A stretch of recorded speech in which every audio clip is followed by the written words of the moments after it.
What are the good and bad things about being a pilot? The good thing is we can travel around the world. We know a lot of kind of culture, people, and the bad thing is we don't have time to be with our family, to see our child raise and family. This is the bad thing. I see. Which one do you prefer, Boeing or Airbus? In my opinion, I prefer Boeing. Why? I can't explain, but I prefer the much and I think the Boeing is better than Airbus. In which ways, do you know? In general. Oh, I see. Okay. What city here in Brazil don't you like to fly to? Around Manaus. You don't? Yes. Why not? Because there are a lot of jungles and it's not so safe to fly over there. Why not? Because there aren't emergency landing. I see. You can't land in anywhere. There are a lot of tourists. I see. Why is it important to study phraseology?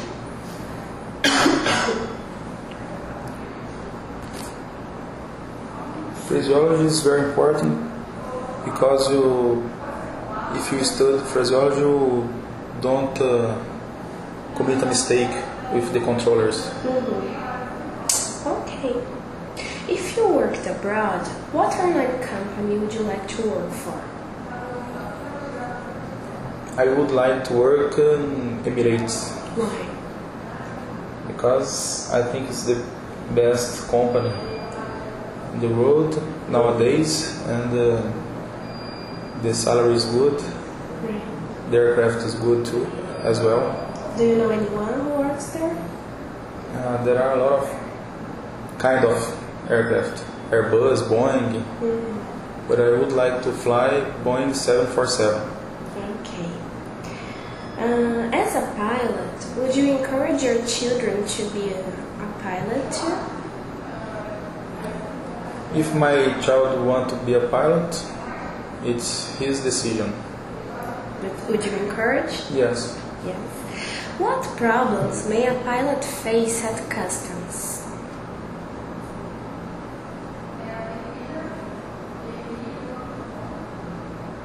Face At customs. customs. Well, you have to treat them well because sometimes they are not polite. So you have to be a gentleman. Tell me about your first solo flight. My first solo was 2003, and I was excited, a little bit afraid, but I enjoyed a lot. Where was it? In Itápolis. When did you decide to be a pilot? I decided to become a pilot in 2002. And where did you study? Where? Yeah. I studied in Uberaba. I did aeronautical science Oh, okay. and a lot of kind of air club. Uberaba, Itápolis, Piracicaba. Okay. So now we're moving to the second part of the test, okay? Okay. In this part, you will listen to a speech from the recorder involving two different situations. When it finishes, I want you to report what you understood, okay? Alright. Remember that you can listen to each extract twice. Alright. And don't forget that it's about a circumstance concerning an airline company here, okay? So suppose you are the captain in an airline company and you will face this circumstance, okay? All right. Can we go?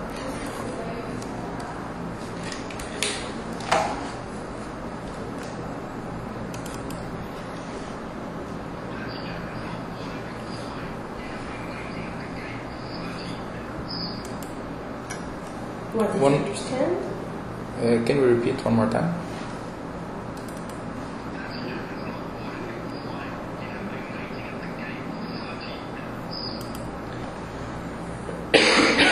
What did you understand here?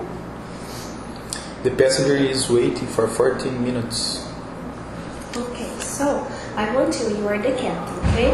Make a call to ground staff asking about the passenger, okay? You can ask where the passenger is, okay? I'm going to talk with the ground. Yes. Ground, here's the captain, José Luis. I would like to know about the passenger who is missing. Okay, so listen to them.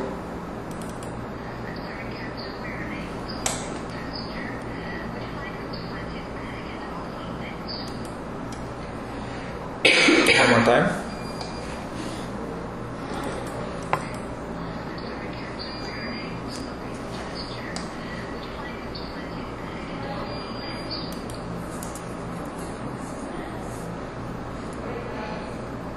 In this case,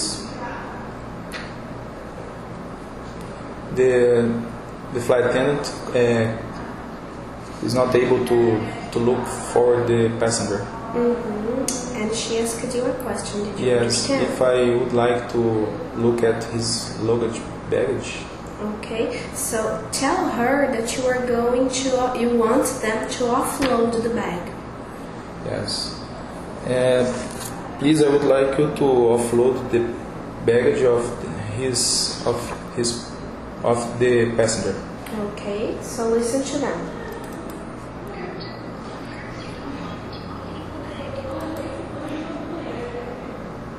One more time.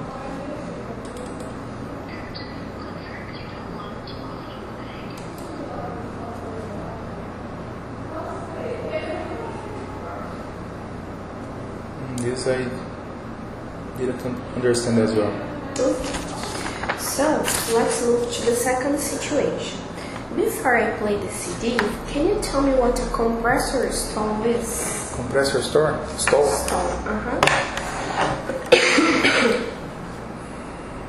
Is when you have a lot of pressure inside the engine, and the circumstance causes a stall. I can't explain right, but you know what it yes. is, right? So let's suppose you had a compressor stall on your left-hand engine, okay? I want you to report this situation to Miami Tower and ask for immediate return, okay? All right. The call sign is Cruiser 221. 221. Miami Airport? Miami Tower. Miami Tower, this is Cross Air 221. We request priority landing due to compressor stall on the left wing. Okay, so listen to that.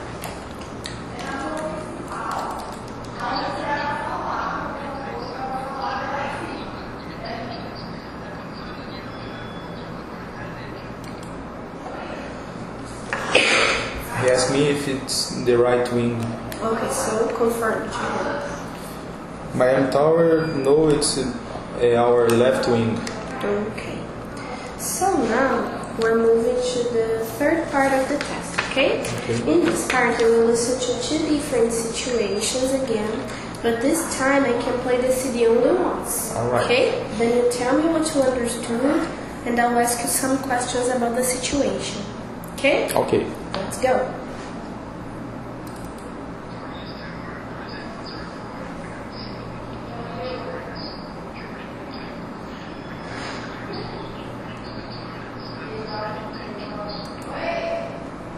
All right. What did you understand? The crosshair 210 had a bird strike during the takeoff. Right. Have you ever suffered a bird strike? No, but I almost had once. Really? Yes. But do you know what kinds of damages can bird strikes cause? The damage is big.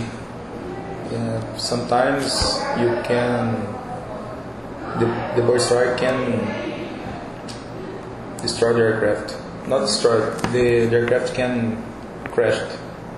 Do you know anyone who has suffered? Yes, I saw one in the internet, military aircraft had a bird strike, and the aircraft had an emergency land and caused damage to the aircraft. Okay, I will play the second one.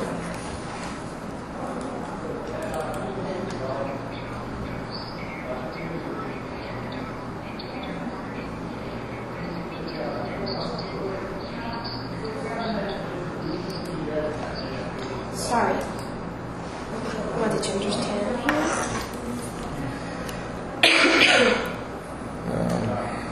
The aircraft had a warning, door was open. Okay. What can happen if the door opens mid-air?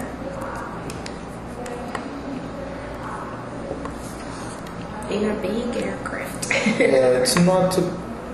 Yes, it is a big deal, but you can return to the airport and land safety. But do you know what can cause to the aircraft? Maybe the flight attendants didn't close the door the right way, or.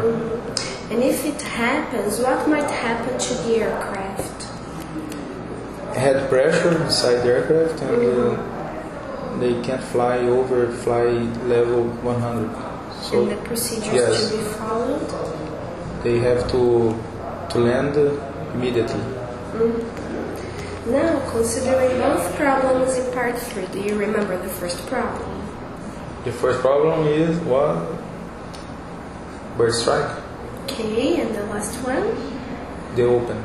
So, how would you compare both of them?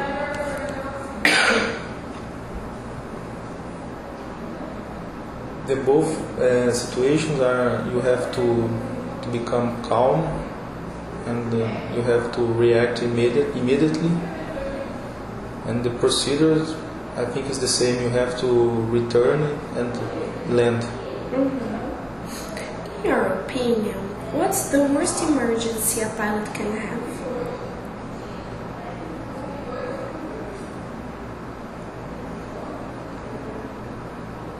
I think the worst is when the aircraft is overloaded and you lost one engine.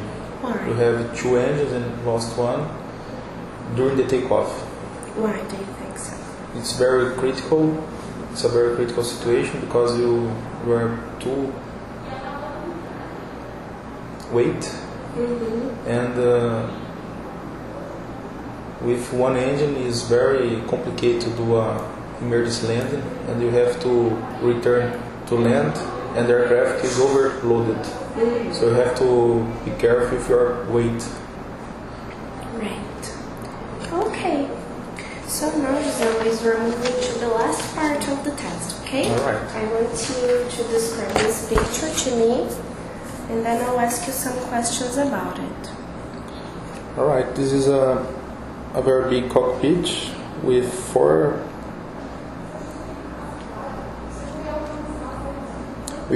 two pilots and two engineers.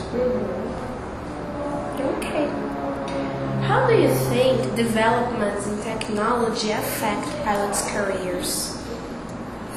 Well, nowadays you just have two pilots, the first pilot and the co-pilot. Right. The flight engineers you don't need anymore because the high-tech technology. And how do you see aviation in the future concerning the number of pilots on board? I think we'll continue the same. Do you think so? Yes, two pilots. Why? Because if decrease the number of pilots inside the cockpit, there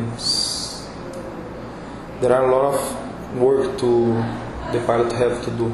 So if decrease to one pilot, you overload the work of the pilot. Mm-hmm. Do you think this number could ever go down to 1 or 0 in the future? There is speculation, but I don't know.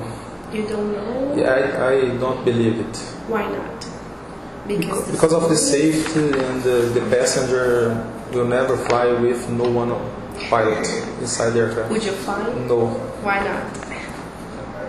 Because the pilot, people can think, and the computer just do the order, complete the order, and the pilot can think the best way to solve the problem. Mm-hmm. Okay. Anything else? No. No? So, José Luis, this is the end of our test, okay? All right. Thank you for coming.